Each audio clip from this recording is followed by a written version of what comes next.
unless you're renting a room in the hotel. Unless you're renting a hotel, you can. So anyway, I felt good.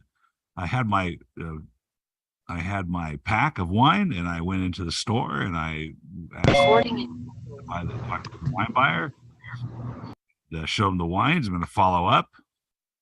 But wouldn't it be great to pour Hermosa in Hermosa?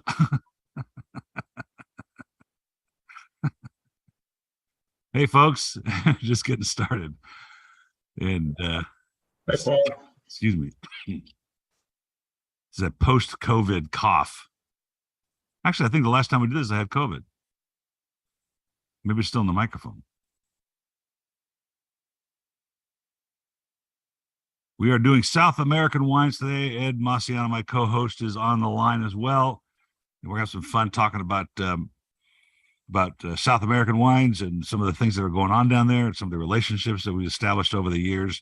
Got a surprise bottle to show you folks from the other side of the Andes. But I have Ed on the line. If you haven't met Ed Maciano, he's author of this fabulous book called The Shortcuts on Wine.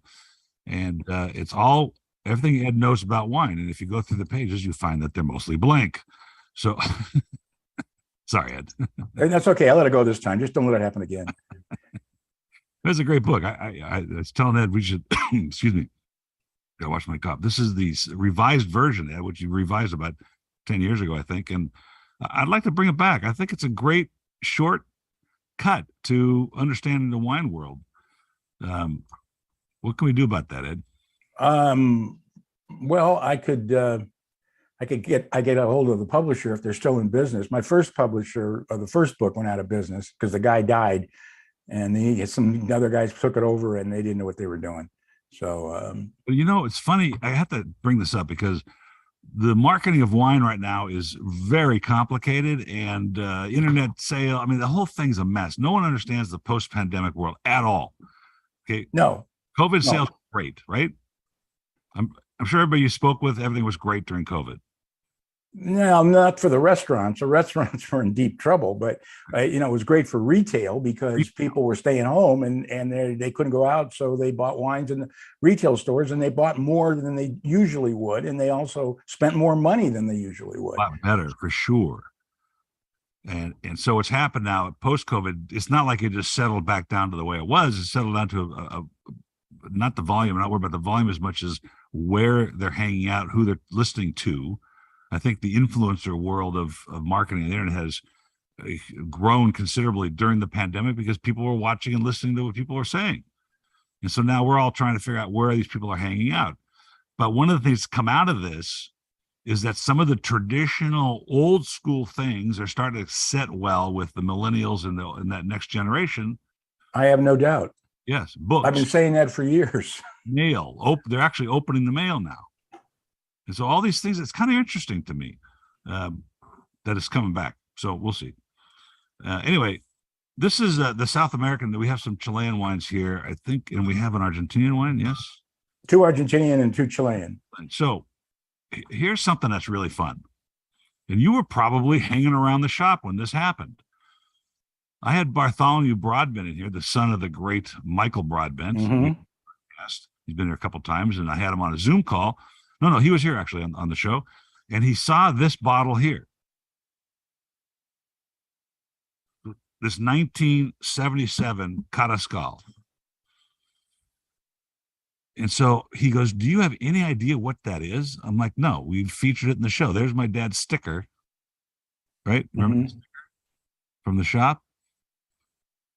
The Cellar Master Wine of the Month Club, Palos Verdes Estates, P.O. Box 217.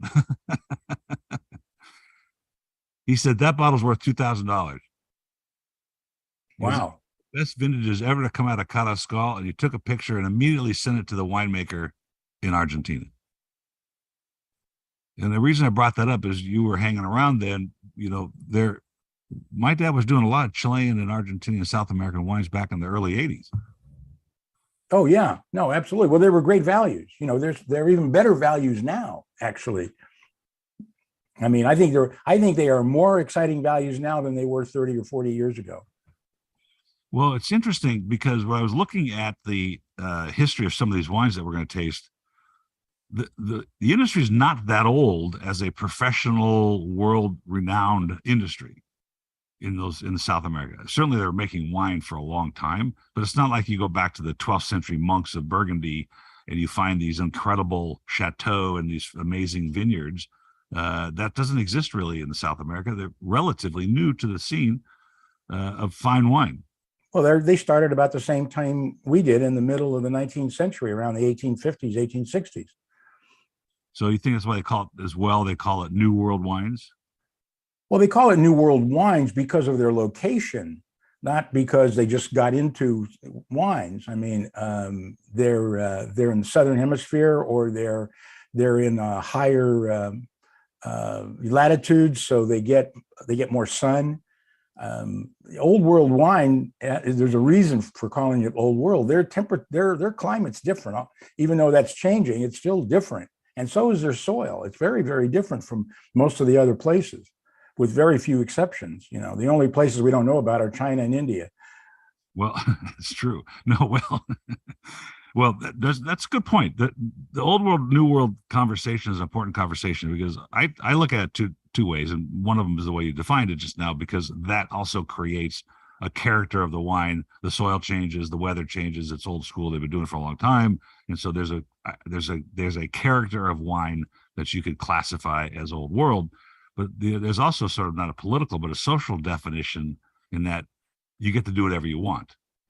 And so that's true. That's very, very true. And that is actually a very big point to make, is that there are strict laws in Europe about what you can do and what you can't do, and call it what you want. You know, I mean, you can call it whatever you want, but you're not. But if you're in Burgundy and you want to call it something else, you can't call it Burgundy. If you plant something else. Well, yeah, if you planted something else. Have you heard of anybody planting anything else, you know, in bottling it other than Pinot Noir and Burgundy? They just don't do it. I don't know about Burgundy, but I know that there are instances where Italians have planted things that aren't legal and put it in the wine and called it that. I mean, that's been the subject of a lot of interesting conversations over the years. But they're Italian, so they think they can do whatever they want. That's true. Well, because you're half Italian and half Sicilian. Half Sicilian, half Italian. It's a Sicilian part that says I can do whatever I want, by the way. You've said something funny that triggered a thought when you talked about India and China, which we don't know, but there's Chinese wines. You know, there's a lot of wine being grown in China right now. And Lafite Rothschild, the famed first growth Bordeaux house, has they just released their first vintage that took them 11 tries before they felt they could release it. So I have yet to taste it, but I'm excited to do it. But there was a guy in here, and I can't remember his name now, because he had a pen name as well as his real name, and he's a master of wine candidate, and he was in not India. It's a transitional country in the same continent, and it's got a king and a queen. Can't remember the name now, but I will. Bhutan. My engineers tell me. How do you remember that? Anyway, so he was there, and he was with the king and the queen, and he says, "You ought to be growing grapes here." And it just sent it off as a random thought. And they said, "Well, we want you to do it." So he's been down, and he's planted apparently 6 or 7 varieties of grapes at 4 or 5 different elevations. Okay, and they have no idea that I mean, the pictures he sent me were incredibly healthy vines. But what was hilarious was, he's like, you know, we all have our problems when it comes to, you know, creating wine in different parts of the world. We have fires in Napa, et cetera. Well, what are their problem? The problem is the monkeys, because the monkeys keep stripping the vines of grapes, and they can't keep the berries on the vines. Well, that'll be a new one. You know, usually it's reindeer. Yeah, right. Or raccoons, but monkeys, you know, I could see where they could do some damage. They're protected, and how do you keep them out? Right, they're going to climb over everything you try to build. Can't put a wall out there. So, what's been going on your side of the fence when it comes to the wine world? Anything exciting that you've been doing? Well, I'll tell you, trying these wines that we're going to have today was an eye opener. I mean, I was shocked at how good these wines were. I mean, I would have not guessed that Hermosa was Chilean at all. I mean, that was a serious bottle of wine. We'll talk about that and why I chose that, because that was actually juice that was brought to us by one of our good operatives down that way. So, well, let's start with that. Let's start with this Marquis Grand Reserve Rosé, and Mhm. my good friend Larry up in Global Wine, and I was fascinated by this for a couple of reasons. One is, you mentioned it in the newsletter that you wrote, there isn't a whole lot of rosé coming out of Chile. Actually, there wasn't. There's more now. Oh yeah, because it's It's very popular. popular, and the Colchagua Valley is just central of the Chilean wine world, which I think is fascinating with the Andes. I found the document. I found the government document where the Pope split the Andes in half, and the Chilean got the Chilean side, and the Argentinians got the Argentinian side. Because I always tease the Argentinians that come in here that they got so much land, and they left the Chileans with this little tiny sliver, on the west side of the Andes. But of course, it makes a ton of sense because the rainfall and the water and the runoff from the snow is you get your share. But in this case, it's right in the heart of Colchagua is right in the heart of the Chilean wine district. Yeah, the Maipo Valley. So, but this is fascinating because it's Cabernet Franc, Right. Yes, I know. That was very interesting, I thought. and Malbec, Mm-hmm. and it's a 2020. You pour some. Ooh, the color changed because I had some red wine in there already. What struck me the most about this wine is it's extremely dry, which a lot of rosés aren't. And I would caution people to choose carefully what they're going to serve with it, because if it has any sweetness in the dish, it's going to taste even drier. And I was kind of shocked because I'm expecting a little sugar in it, and I didn't get any in this, but it still has a great character and some lovely aromas in the nose. Well, you put fresh strawberry here, which I think is definitely strawberry, and maybe even a little pomegranate or cranberry. But it's very subdued. It's not overly done. It's a real edgy kind of wine. I liked you said cranberry here as well, but I liked the pomegranate actually, and I think that pomegranate character is a little richer than cranberries. It's a little more developed, sort of riper fruit character than cranberries is. Yeah, but it's also a little tart if you're going to eat the seeds, and that's where and that's because that's the tartness that I get out of it. I mean, this is the first rosé I've had that I would actually have with raw oysters. Wow, and would go perfect. That acid in the finish. That's right, or something like something with cream in it, or like lobster thermidor, or well, you have crab cakes with mint. Crab cakes with anything. Eggplant parmesan. I thought that was pretty interesting thought process. What extra of the parmesan? Well, I'm more zeroing in on the tomato sauce, because that's got a tartness to it that's going to hold up to the tartness of the wine, and vice versa. Mm-hmm. Kind of want you to taste it again, Mm-hmm. Folks, you can use the chat if you'd like, or you can unmute. We're certainly happy to answer any questions along the way. Friendly group here, as far as you know, so we can. They certainly look friendly. Well, I just thought that was really fun. I thought the Cabernet Franc version of it was fun. Malbec, you don't see when you see rosé, certainly from the Provence, the south of France, is not made with these grapes, and even wines, the rosés that are made throughout the world, typically aren't made of these grapes. No, that's true. But that's what they grow plentifully in Chile.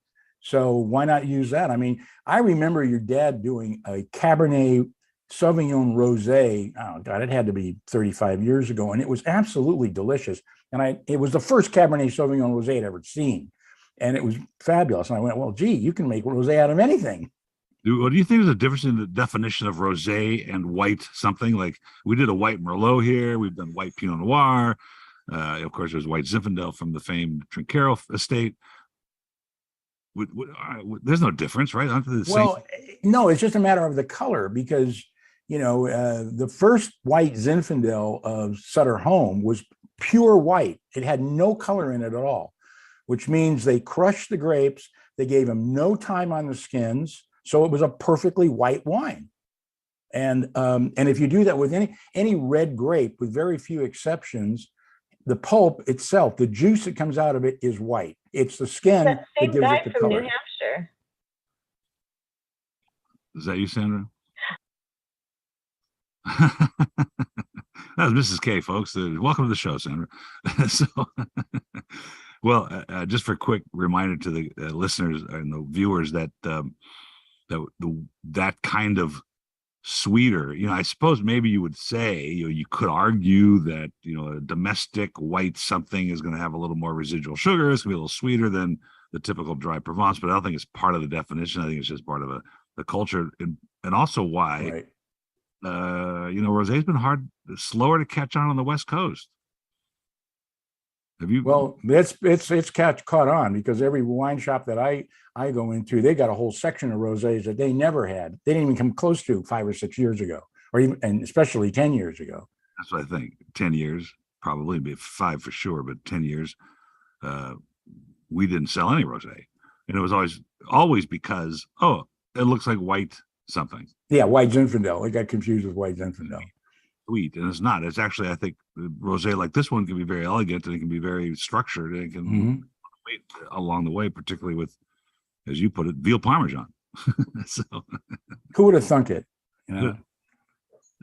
So I was telling you the story about this Hermosa, it's Carmenere. So tell me about Carmenere, because it's a confusing grape as to its origins. Well, I think it's a native to France because it grew in Bordeaux for centuries. The only thing is they thought it was Merlot, and it wasn't until DNA testing said, no, this isn't Merlot. This is a different grape altogether. But it was very similar tasting to Merlot. I mean, but they get a little fussy about their grapes, for crying out loud. But I'll tell you, this wine, one of the best Chilean wines I've ever tasted. I was shocked. I mean, it's got all kinds of leather and licorice and a real depth of complexity, some smokiness to it. I mean, it was really something. I'm going back to Chilean wines I used to taste with your dad 30, 40 years ago, and they were nice, and they were cheap, but they weren't anything like this. I mean, first of all, just look at the color. I want to just develop that Bordeaux thought for a second, because you could read in some tomes. Actually, I should look it up in Shortcuts on Wine. We don't have that time. You can read in some tomes of wine that Carmenere is the 6th grape of Bordeaux. And well, it is. They still grow Carmenere in Bordeaux, and it's still allowed in Bordeaux. Why, I don't know, because the mantra is the 5 principal grapes, and Carmenere isn't one of them. But I guess if you refer to it as Merlot, then it's okay. I don't know how that works. Well, I'd like to look it up in your book, but you don't have a section on it, so I can't. There you go. Well, Carmenere wasn't invented when I wrote the book, okay?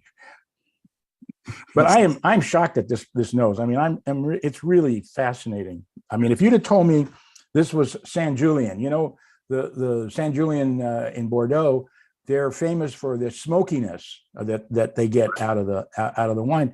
That's exactly what I'm getting here, I had Saint Julien last night, and you nailed it around. There's just a hint of, it's not like the creosote smokiness. It's just a hint of smokiness. You sometimes think it came from the barrel, but it doesn't. It's coming from the grape. No, it does. You're right. It comes from the grapes. I mean, some of it can come from the toast in the barrel, but I mean, for $11, you're tasting. And if somebody had told me this was San Julian, I wouldn't argue with them. No. It was $60 San Julian wine. Yeah, okay, I can get it. I wouldn't pay that much for it, but I certainly pay 11. So this is from the Central Valley, which is due west of the last one, the Colchagua Valley. So it's closer, probably has some maritime influence, probably some cooler nights. But here's the thing that I've discovered, and I think the listeners and viewers will notice. About 5 years ago, I'm thinking, we were buying some pretty good Chilean wines, but a lot of them were carrying that green pepper, green olive, right? very popular, I think, in Chile to have that character, but I don't, I just don't go for it. And so when I look for these wines now, and this particular one came from a friend up in San Francisco, she's got connections down there. This was bottled under our brand, which is Hermosa. But we bought the juice this way. And this is exactly what the impression that you're defining right now is. It's void of those things. It's just, you taste the grape, you taste the region, you taste the pedigree of the wine, and not this weird green pepper character, which I don't think is offensive. It's just not desirable. Well, okay, I don't have a problem with green pepper. What I have a problem with is asparagus, and there was a lot of those wines that had tasted like asparagus. So, not that I don't like asparagus, but I want it on my plate, not in my glass. That changed when I opened it. Oh, this is an amazing wine. I mean, I was absolutely shocked when I tasted it, and she's a very good buyer who did this for us. Just for people that are watching and listening, we got with your wine, you've got these repours, which are to date so far the best device I've ever found to preserve a wine for a week or two. And just to show you how you use it, you take this piece of foil off the back and you just stick it in the cork am I speaking English? In the stick it in the bottle and it'll absorb the oxygen. It's good for one bottle. In other words, if you open the bottle a couple of days later and you want to taste the wine again, you just recork it and it'll be good until that bottle's done, and then they're finished. So we like to send those out with the shipment so that you can taste all these wines with us and then save them for later as well. And I've done all kinds of tests with these things where I've opened the same bottle and I've sealed one with a regular cork and one with this and tasted simultaneously with my staff and blah blah blah, and it prevails every time. Way better than the Vacuvant. Oh yeah, no, the Vacuvant is not a good system. It doesn't surprise you when you go to a restaurant and they're using those things. A lot of things surprise me in restaurants. That's just one of them. So, Carmenere, Central Valley, Hermosa. Hopefully, one day when you go to Hermosa, the beach in Southern California, you'll be able to enjoy this watching the Vista at the Vista restaurant, because I just took a sample bottle last week. The nose is really starting to produce some amazing character. I'm just chagrined at the dense. It's so dense. It's got some real character going on. It's fascinating. Well, it's fascinating, and of course you put it here for the palate, lovely feel. Yeah, exactly. It's got a lovely mouthfeel. Where did that come from? You don't use the word lovely. When was the last time I heard you use the word lovely? Well, are you keeping track of the words I use, for crying out loud? I mean, I try to use different words instead of using the same ones all the time.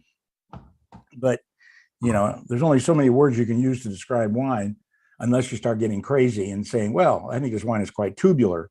Okay, nobody knows what you're talking about, including me, but who cares? I am getting you got a juicy berry and cedar aromas. I get that leather and caramel. Wow, caramel's a good word. Yeah, caramel for sure. Yeah, when you say it, I get, yep, I got that, And pork carnitas. Ooh. You should have put chipotle burrito on here. Well, some people may have a problem with spicy food. So the Los Moros, which is, we've done actually some Los Moros wines, specific directly from the winery, right? From their winery. This is their juice that we used because they wanted us to use one of our brands to bring it into the country. So that's why you see Hermosa. All right, the new one. Now this is fun. This is really, really nice wine as well. But as I tell people, I don't think I ever tasted a Malbec I didn't like from Argentina.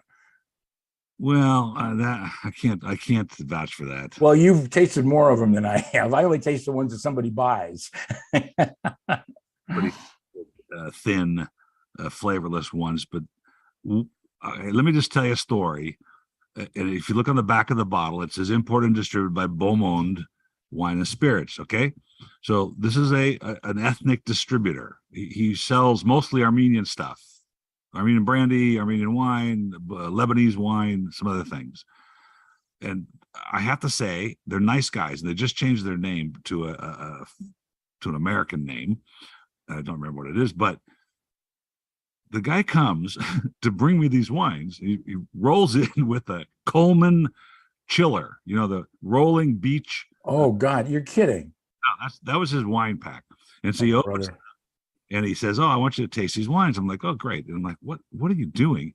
And then he says, "Don't worry, I have the glasses." I'm like, Okay. "Look like I'm short of glasses in this wine tasting." That's funny. Those plastic glasses you buy at the market with the removable bottoms, for and so I'm like, "Okay, dude, you really seriously, I can handle this." And he told me the wine. He tasted the wine. I said, "This is fabulous."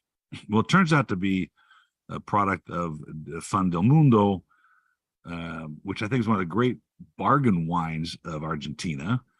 But they also own a winery in Armenia. And this is Really?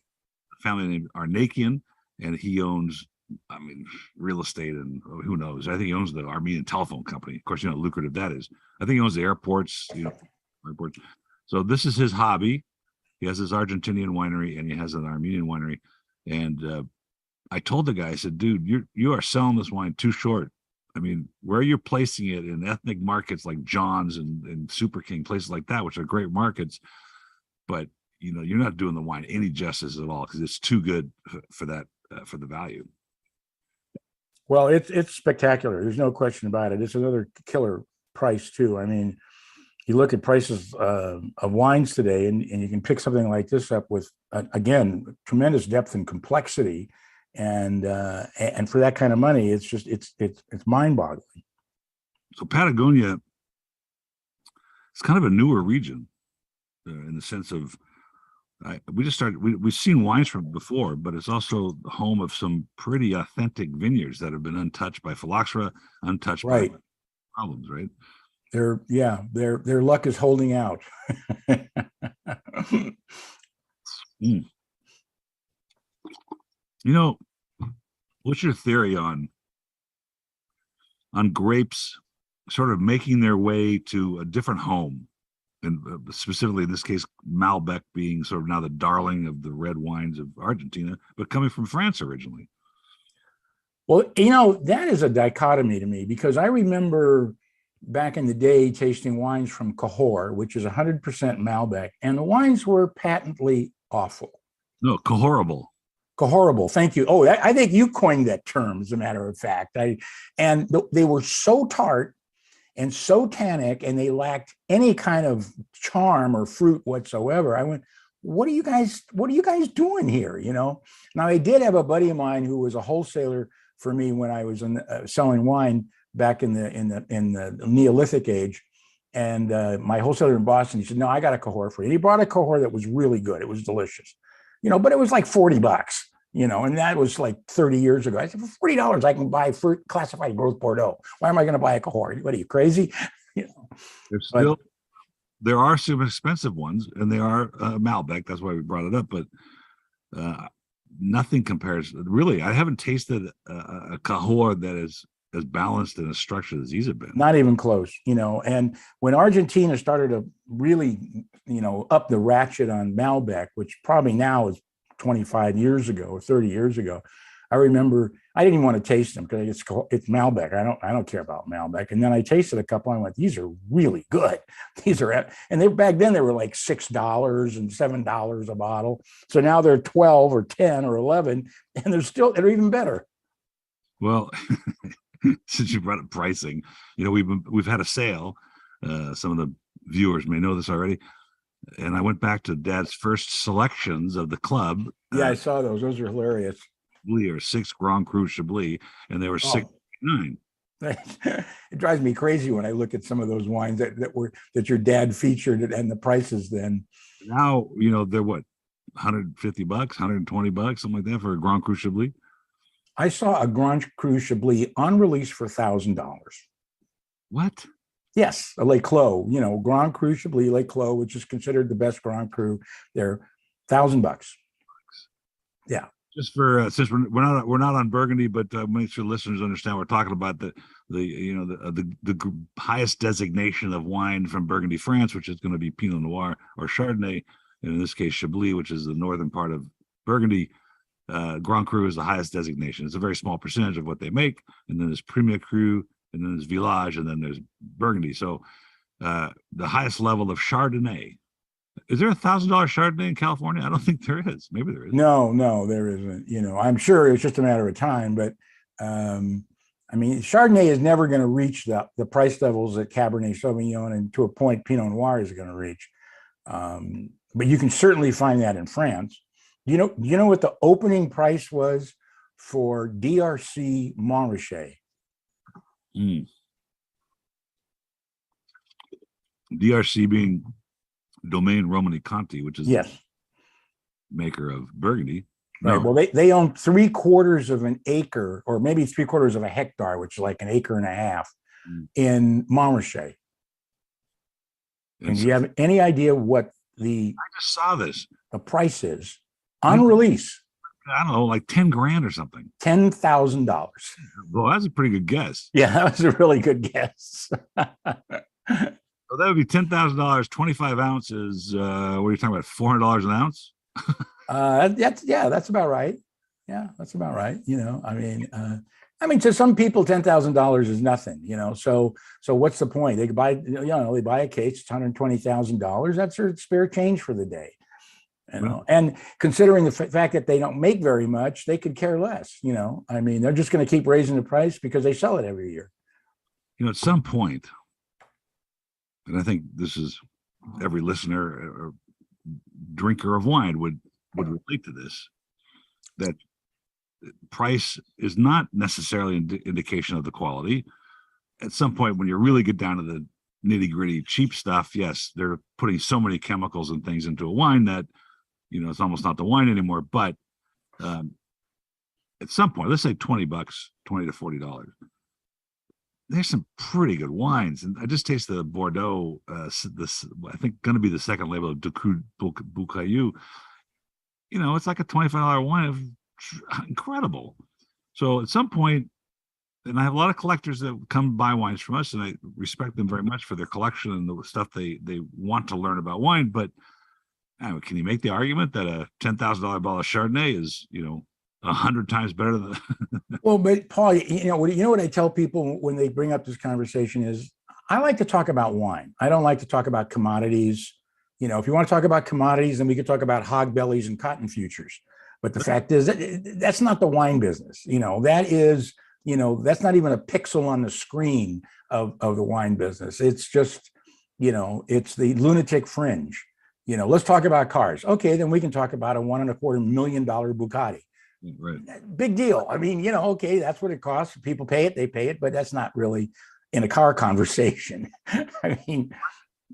So just like, a fat $10,000 Chardonnay is in the wine conversation, it's an oddity.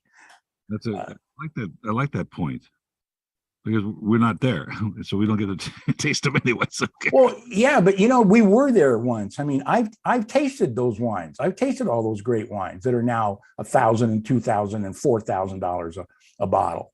Your dad and I tasted them all the time. I probably had 5 or 8 vintages of La Tâche alone. But it was $60. Now, $60 40 years ago was a lot of money for a bottle of wine. All right. But it's not like $4,000 today. No. And that we used to go to the wine warehouse tasting, and you could taste all the first growths. You could taste all the fancy Bordeaux. That's right. Don't do that anymore. And I remember taking my dad to the 1970 first growth Bordeaux tasting at Irvine Ranch Market. In 1974, and they were $40 a bottle. And of course, he's going nuts. $40 a bottle? I can buy a gallon of wine for $6. What do you mean $40 a bottle? San Antonio. So that's interesting you said that, because I did an appraisal for a cellar not too long ago here in Arcadia. The doctor passed away, and wonderful staircase. Well, no, the staircase wasn't wonderful, but I went down in the basement. I thought, this is going to be really fun. Get there. It's not temperature controlled, but it is below grade. Everything was completely, molded, and the labels were peeling, and they were disgusting. And the ullage was this much. And the poor folks thought that they're going to have all this stuff. Well, they had Petrus and things like that. But you know where he bought them? At Trader Joe's. Right. And the sticker was on. It was 1995. Yeah. No, not 95, probably 75. No, it was it was $20. Well, not 95. Not vintage. No, no, no, no, no. I'm talking about the price. Oh yeah, no, yeah, I know. Well, I remember, seeing Petrus on a restaurant wine list for $100, and the owner of the restaurant, he comped it. And then he asked me how I liked it. I said the wine was fabulous. So he tells his maitre d', go get Mr. Massignon another bottle of Petrus. And it was an odd vintage too. And it was like, I can't remember. I think it was like 71 or 72 Petrus, which were not great vintages, but apparently Petrus was off the charts. Because I said, wow, you got 72 Petrus. It's amazing wine. He says, you know about that wine? I said, yeah, I read about it, that it was the only wine worth any value that was phenomenal in that vintage.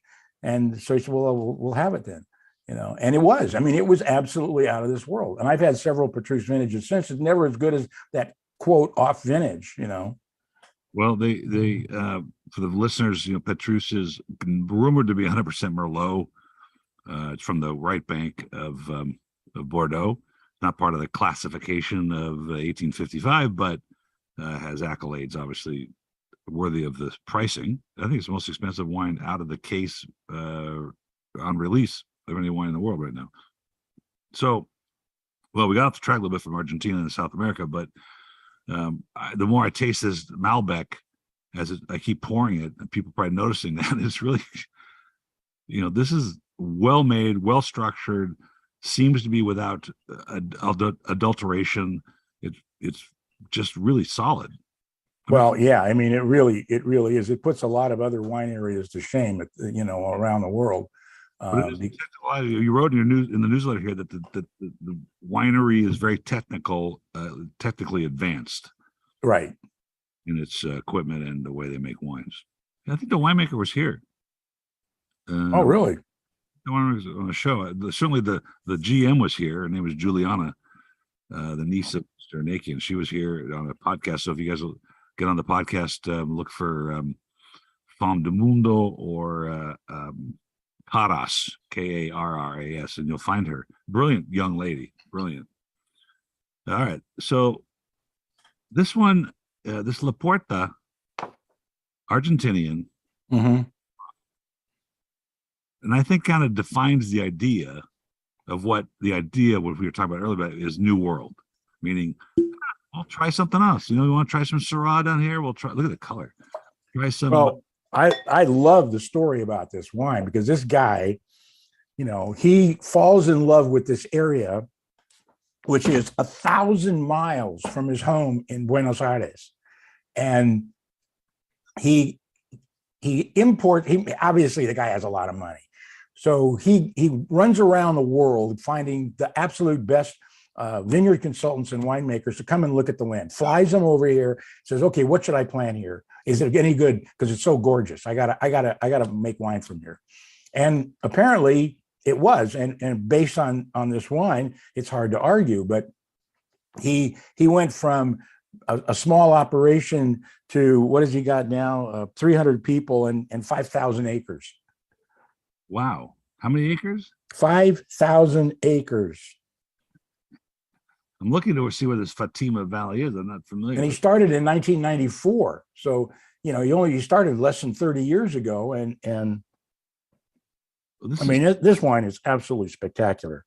Crazy place where his wine, I just brought up a leaf relief at the foothills of the valley.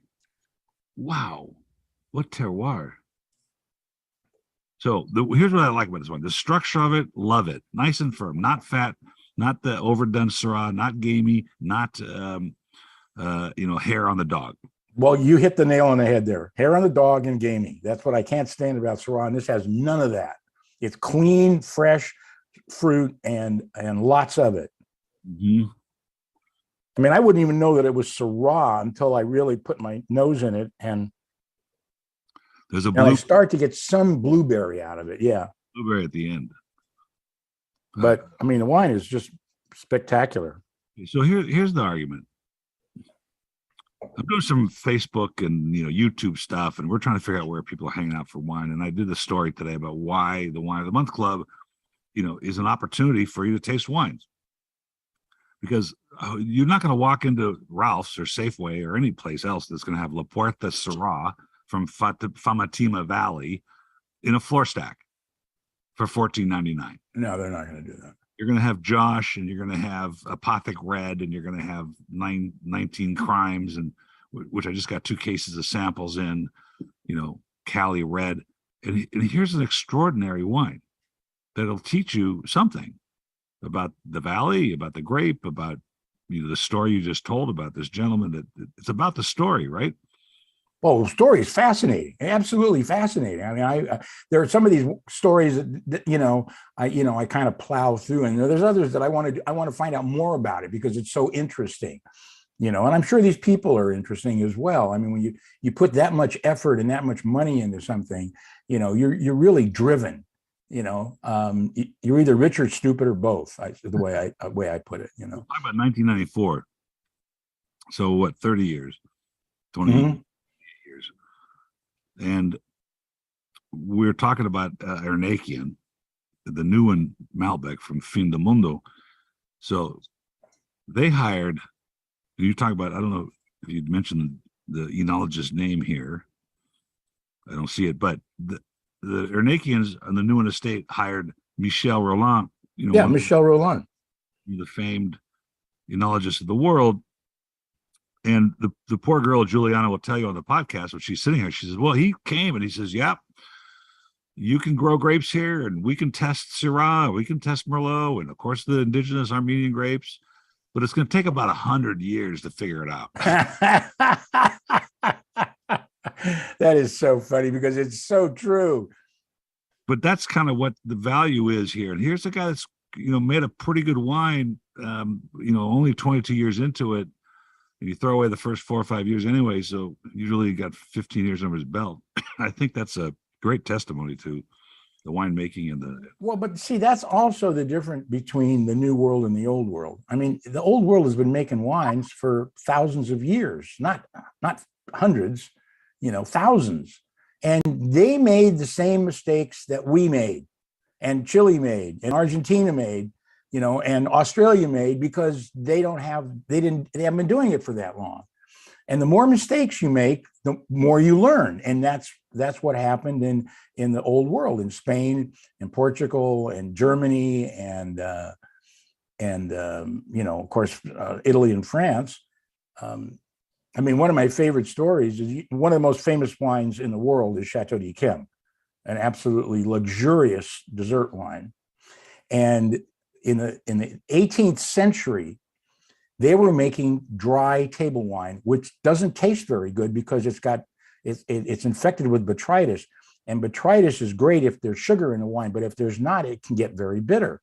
Mm-hmm. So the German winemaker was in Chateau d'Yquem, who makes Trochenbeeren Auslese, which is a very sweet, and ice wine, very sweet botrytized wine. And he took one look at the grapes. He says, you guys got a big mistake here. You got to be making dessert wine, because you got so much botrytis, you can have some luxurious dessert wines made from your vineyard. It took them 8 years of experimentation before they finally made their first commercial dessert wine. Wow. And that's when Lure Seleucus bought the company, the family that had just sold it, I don't know, 5 or 6 years ago. But it's a fascinating story, because here is the greatest dessert wine in the world, arguably. And they were making junk until a German came over and said, hey, you got to do this. Part of Bordeaux, which is on the left bank, but that's really interesting. I didn't know that story. We have a comment here from New Hampshire. We are very positive on all 4 wines, and especially because one of us is a dedicated Chardonnay fan. What? One of us is here we're drinking Chilean and Argentine red wines, and they got to bring Chardonnay into the mix. I don't understand that at all.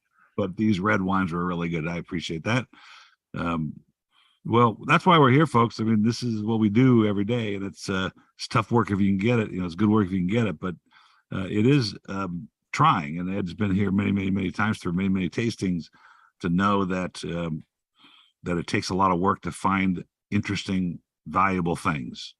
And the market's shifting again. We don't know what's going to happen. I just got a comment today from Melvin Masters. You remember him, but he's one of the great negociants from France. Melvin Master. Les Jamel is his, and one of my favorite people in the world. He's coming out. We'll have lunch with him. Oh, absolutely. Well, no, yeah, he'll call me because we have the same birthday.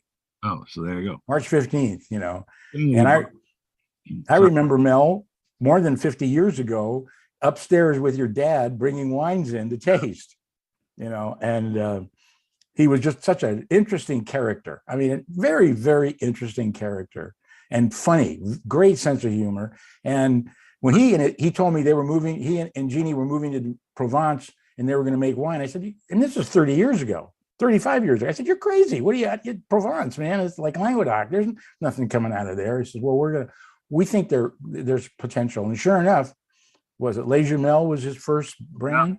It was one of the top selling brands in the country. Yeah. And he sold it and he's doing something else. Well, that's what you do in this business. You don't ever take it for granted. You sell it and go somewhere else. Let somebody else put up with the problems. Told me that they bottled their 2021 rosé and had to use 3 different bottles because there's no glass. Yeah. The wine business are screwed up. A truckload of wine from New Jersey is $7,500 now. It used to be $3,500. And then try and get glass. You can't get it. So I'm waiting to find out if he had to use screw caps and corks, if he had to use screw caps and a punted bottle and unpunted. I don't know. But he said I had to buy 3 different styles of glass. Does he have the rags soaked in oil like they did in Egypt 5,000 years ago before they had corks? Did they have those? Hey, Ed, always a pleasure. We're running out of time. Always fun.